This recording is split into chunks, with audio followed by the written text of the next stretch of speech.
Ang sining ng telebisyon at industriya ng patalastas sa Pilipinas ay patuloy na nagluluwal ng mga natatanging personalidad na nag-iwan ng malalim na marka sa kamalayan ng publiko kahit na lumipas na ang mahabang panahon. Isang mahusay na patunay rito ang buhay at karera ng aktres at komedyanteng si Karen De Los Reyes na nakilala sa masigla at kung minsan ay mataray na pagganap sa iba't ibang serye sa telebisyon. Sa kabila ng kanyang tagumpay at kasikatan noong unang bahagi ng dekada 2000, marami sa kanyang mga tagahanga nagtatanong tungkol sa kanyang tunay na pinagmulan, personal na buhay at ang mga dahilan sa likod ng kanyang unti-unting paglayo sa limelight ng showbiz. Si Karen De Los Reyes ay pinanganak na may tunay na pangalang Glomerose Anarna De Los Reyes noong Setyembre 29, 1984 sa lungsod ng Las Piñas. Lumaki siya sa isang payak ngunit mapagmahal na pamilya na nagbigay sa kanya ng sapat na suporta upang hubugin ang kanyang mga pangarap sa buhay. Ang kanyang kabataan ay nagpalutang ng kanyang angking talino sa pag-arte at komunikasyon na naging dahilan upang maaga siyang sumubok sa mundo ng pagmomodelo at komersyal. Ang Las Piñas na kilala sa makasaysayang bamboo organ ay ang lugar kung saan unang nahasa ang kanyang pakikitungo sa kapwa at ang kanyang determinasyon na pumasok sa masalimuot na industriya ng sining. Ang matibay na pundasyon mula sa kanyang pinagmulan na nagbigay sa kanya ng lakas upang harapin ang mga pagsubok sa showbiz. Ang kapaligiran kanyang kinalakihan sa Las Piñas ang humubog sa kanyang matatag na disposisyon, isang katangian na naging kapaki-pakinabang sa kanyang pakikipagsapalaran sa mundong puno ng mabibigat na kompetisyon at mataas na ekspektasyon mula sa publiko. Formal na nagsimula ang maningning na karera ni Karen De Los Reyes noong taong 2001 sa pamamagitan ng isang napakatanyag at makasaysayang patalastas sa telebisyon ng kumpanya McDonald's Philippines. Sa patalastas na ito, binuo ng Hemisphere Leo Burnett.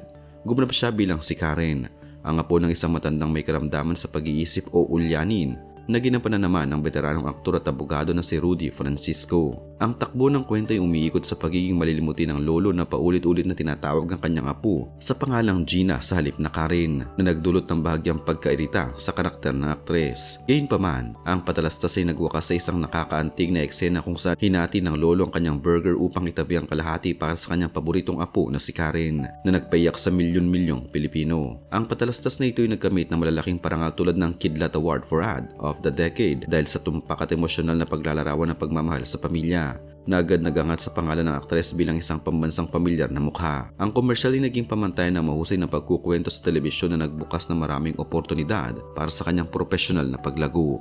Dahil sa tagumpay ng nasabing komersyal, agad na napansin ng GMA Network ang potensyal ng aktres at isinama siya sa sikat na youth-oriented drama serye na Click. Sa programang ito, nakasama niya mga umuusbong na bituin tulad ni Richard Gutierrez, Chino Hortaleza at Angel Locsin, kung saan ipinamalas niya ang kanyang natural na galing sa pag-arte. Noong taong 2004, nakuha niya ang isa sa kanyang mga pinakatanyag na papel sa telebisyon bilang si Savannah sa hit fantasy serye na Mulawin, isang karakter na mapagmataas at mataray na naging katapat ng mga bida. Ang kanyang pagganap bilang kontrabida sa seryeng ito ay nagpatibay sa kanyang imahe bilang isang epektibong aktres na may kakayahang maghatid ng matinding emosyon at tensyon sa bawat eksena. Kasunod nito, nabigyan pa siya ng iba't ibang mahalagang papel sa malalaking proyekto ng network tulad ng Darna noong taong 2005, Stairway to Heaven noong taong 2009 at ang misteryosong serye na La Vendetta noong taong 2007. Ang bawat karakter na kanyang ginampanan ay nag-iwan ng malaking impresyon sa mga manonood dahil sa kanyang kakaibang paraan ng pagbibigay buhay sa mga bawat eksena ng drama at komedya. Ang kakayahan niya makipagsabayan sa mga pangunahing bituin ng kanyang henerasyon ay nagpakita na hindi lamang siya isang sikat na mukha mula sa isang patalastas, kundi isang tunay na alagad ng sining na may malalim na dedikasyon sa kanyang craft. Sa kabila ng kanyang malawak na tagumpay sa telebisyon, hindi naiwasan ng aktres na masangkot sa ilang mga kontrobersiya na yumanig sa kanyang pampublikong imahe. Partikular na ang isyu tungkol sa kanyang pagiging mataray at pagkakaroon ng hindi magandang saloobin o attitude sa trabaho. Ang pinakatanyag na insidente ay naganap noong Nobyembre 2012 sa taping ng reality show na Extra Challenge na ipinalabas sa GMA Network. Sa naturang episode, nagkaroon ng matinding pikunan at totoong hidwaan sa pagitan ni Karen De Los Reyes at ng komedyanteng host na si Bubay o Norman Balbuena. Nagsimula ang gulo ng aksidenteng tawagin ni Bubay ang aktres sa maling apelyido na Karen De Los Santos sa halip na Karen De Los Reyes, na hindi tinanggap ng aktres bilang isang biro o katatawanan. Ang insidenteng ito ay nagdulot ng malaking ingay sa mga pahayagan at social media na nag-iwan ng impresyon sa publiko na mahirap kawalaan ng aktres pagdating sa mga usaping professional at personal na pakikitungo. Ang tensyon sa pagitan ng dalawa ay naging patunay kung paano ang totoong emosyon ay maaaring sumabog sa harap ng mga kamera ng telebisyon. Ang mga spekulasyon tungkol sa kanyang pagkatao ay patuloy na naging paksa ng talakayan sa mga forum tulad ng Reddit Chika PH, kung saan maraming nagbahagi ng mga kwento ukol sa kanyang pagiging prangka at hindi madaling amuin. Noong 7 ng Pebrero 2025, muling nabuhay ang isyong ito nang magbigay ng pahayag si Bubay sa GMA News Online upang linawin ang nangyari 12 taon na nakakalipas. Kinumpirma ng komedyante na totoong nagkapikunan sila noon at hindi scripted ang kanilang pag-away, ngunit binigyang diin niya na matagal na silang nagkaayos at kasalukuyan ng magkaibigan. Ang pagiging prangka ni Karen de los Reyes ay madalas na napagkakamalang kawalan ng kagandahang asal, ngunit para sa mga nakakakilala sa kanya, ito ay refleksyon lamang ng kanyang totoong emosyon at kawalan ng pagkukunwari sa harap ng kamera. Ang paglilino na ito mula sa kanyang dating katunggali ay nagbigay ng bagong pananaw sa publiko, na nagpapatuloy ng mga hidwaan sa nakaraan ay maaaring malampasan sa pamamagitan ng tamang komunikasyon at sapat na pag-unawa sa sitwasyon ng bawat isa. Maraming taong nagtataka kung bakit unti-unting nawala sa sirkulasyon ng showbiz ang aktres pagkatapos ng kanyang mga sunod-sunod na proyekto sa telebisyon. Ang pangunahing dahilan ng kanyang paglayo sa harap ng kamera ay ang kanyang paglipat ng interes patungo sa likod ng produksyon bilang isang freelance television commercial assistant director. Sa kanyang personal na pahayag sa kanyang Instagram account, ibinahagi niya ang kanyang interes sa direksyon at ang pagiging bahagi ng pangkat na nagpapasya sa daloy ng mga patalastas sa bansa. Ang trabahong ito ay nagbigay sa kanya ng mas malawak na kontrol sa kanyang oras at mas malalim na kaalaman sa sining ng paggawa ng sining nang hindi kinakailangang harapin ang panggigipit ng publiko. Bukod dito, ang kanyang pagiging ina noong Oktubre 2017 sa kanyang anak na lalaki ay naging hudyat upang mas piliin niya ang isang tahimik na buhay na malayo sa intriga. Ang pagpili na iwanan ng katanyagan para sa isang mas makabuluhang layunin ay nagpapakita ng kanyang sapat na kapanahunan bilang isang individual.